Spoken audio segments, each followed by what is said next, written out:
Hey everybody, I'm Norris. It's Friday and this is episode 312. And have you ever heard of Chinese ghost towns? That and much more as we cover the biggest headlines in real estate.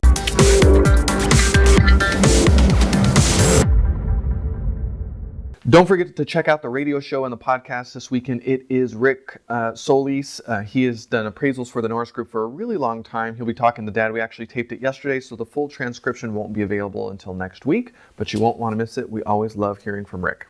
The rate on seriously delinquent loans are now 25% of what they were at the peak of the downturn. Mortgage rates are also at record lows right now, with 30-year rates at 3.41%. In the wake of Brexit, refinance applications increased 14.2% from last week, their highest increase in 18 months. And CoreLogic reported a 1.3% increase in home prices month over month and 5.9% year over year in May. A very cheeky graphic from Trulia might put a smile on your face today. They surveyed some 4,000 people over the past year asking how real estate would fare under a Trump or Clinton administration. Well, surveyors think that the Trump administration would be a little bit stronger and is 10 points more likely to see increases. However, it was very interesting to see that Republicans thought prices would increase under Clinton, and the Democrats really thought that they would increase, a vast majority of them thought that they would increase under Trump. This survey does fly in the face, however, of a recent Zillow report that shows 100 economists believing a Democratic administration would be better for real estate prices overall. Foreign buyers ditched U.S. real estate in 2015, spending a whopping $10 billion less on rentals and vacation properties. But now we have Brexit, so investors are reportedly pulling out of UK commercial markets, and home builder stocks are going down. And the British pound has taken a pretty serious beating over the last few weeks, making buying power a little bit less. And UK investors love sun cities like Orlando and Miami, so 40% of homes that they purchase are actually in Florida. So maybe we're going to lose UK buyers, we don't know, but what would the European Union overall, their foreign buyers end up going? Where will they go? Rick Sharger from 10X says we should be watching for foreign investors going to lower price ranges and not just the high end that we've seen in cities like New York and San Francisco. I'm looking forward to in the fall to see exactly how this is all going to shake out, if the pound is going to go back up, if foreign buyers increase, and especially if it's in that mid-range or the low range rentals for investment purposes. So we'll keep an eye on that.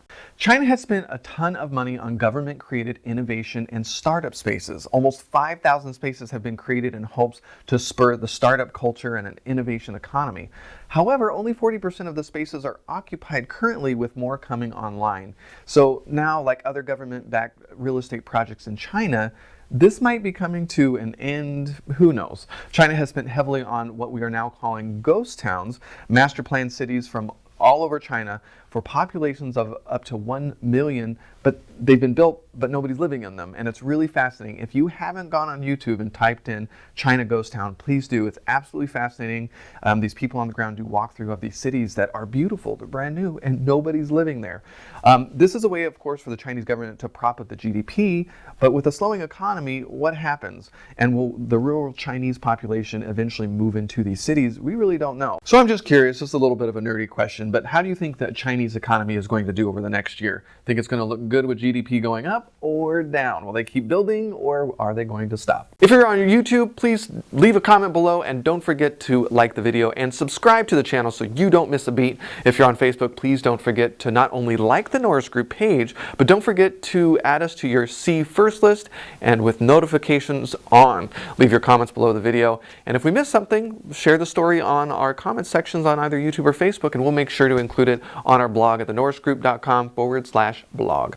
We were going to try to launch I Survive Real Estate this week, but we haven't. We will next week. We are making a few more changes on the all-new website. You can check it out, isurviverealestate.com. That is coming up October 21st, and we are really proud to announce this incredible lineup of speakers. One of my favorites we've ever done, and of course, everything we raise goes to charity, so you'll want to check out isurviverealestate.com. July 12th, Stay Put, Cash Out, or Change Seats. We're going to be back in Los Angeles at LA-REIC. July 13th, I'm going to be headed up to Sacramento. You guys up in Sacramento got an email from me letting you know of some free marketing seminars I've been doing online leading up to that event. Hopefully you enjoy those. And on the 21st, I'll be doing the same talk in Pasadena. September 21st, Stay Put, Cash Out, or Change Seats with Invest Club for Women. And then 28th, we'll be doing that same seminar out in the Glendale area with Invest Club for Women and Robert Hall and Associates. For all of our events and information on hard money loans, including fix and flip, buy and hold, and new construction, check out thenorrisgroup.com. But if you want more information on passive investing with trust deeds, check out tngtrustdeeds.com. And with that, have a fantastic weekend, and we'll see you next week.